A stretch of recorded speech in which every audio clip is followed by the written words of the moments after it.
Right, in just over 6 weeks' time, Queenslanders of course head to the polls. But in extraordinary news today, it's been revealed that Anastasia Palaszczuk's government has spent more than $500,000 of taxpayer money on coronavirus polling throughout the pandemic. Now, this is polling to see what Queenslanders think of how she's handled things. Under fire, she's digging in and says it's justified. This sentiment is done across Australia, it's done by every state, and it's done by the federal government as well. Everyone just needs to have a cold shower when it comes to this, because every other state is asking a whole range of questions. Queensland Senator James McGrath joins me now from Warwick in Queensland. So everyone else is ripping off the taxpayer, she says. Everyone's ripping off the taxpayer, so it's okay, even though she's the only one that's on a cusp of an election here. James, why isn't Labor paying for its own polling? Why are Queensland taxpayers paying for it? This is a complete and utter abuse of the Queensland taxpayer.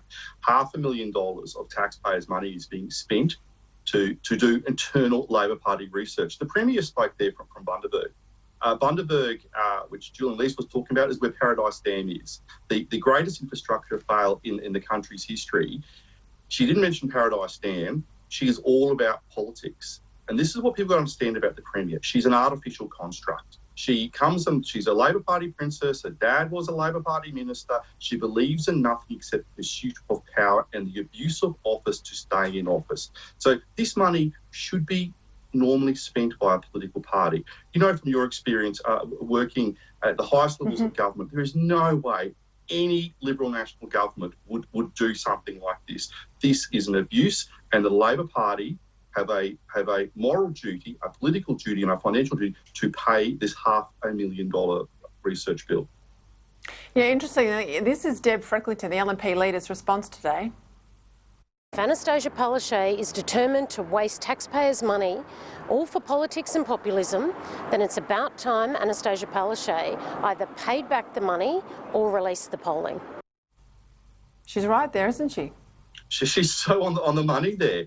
If the Premier is so concerned about the sentiment of Queenslanders, then what has she got to hide about not releasing the questions that were put into the polling, where the polling took place, and what Queenslanders were thinking? This also goes to the modern Labor Party, that they actually are so not connected to the community, so not connected to what is going on in Queensland, that they have to pay a polling company $500,000. Why don't they get out and speak to people? Why don't they get out and speak to people about building dams in Queensland, about building roads and bridges, about doing something about jobs? Under Palaszczuk's Labor government here in Queensland, you can get a job if you're a Labor mate. Like Mike Pizer has got this huge budget to play around with. He's been given a job by this Labor Premier, and he's in the public service there at the moment, just doing everything possible to make sure she gets re-elected. The taxpayers are being ripped off and the voters are being ripped off. There are less than 7 weeks to go.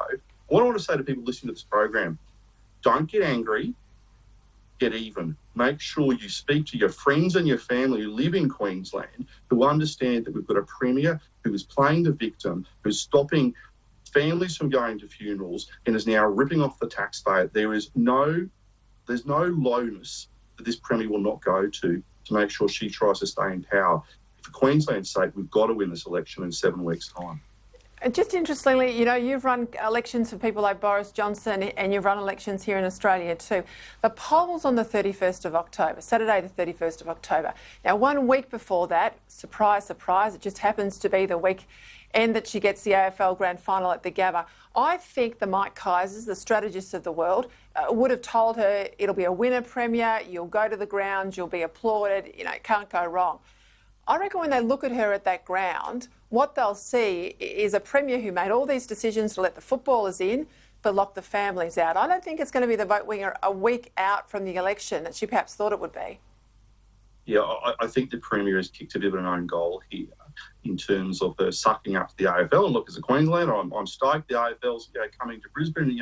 Yippee, we love our sport up here. It's brilliant that it's happening. However, the AFL's been allowed itself to be used as a football by a political football by this Premier. And this Premier, I don't think's realised what the mob are thinking. How is it that the AFL can get special treatment, but a daughter can't go to her dad's funeral, and along with all these other cases that you've talked about on this program, there's so many sad cases and heartbreaking cases that happen in Queensland.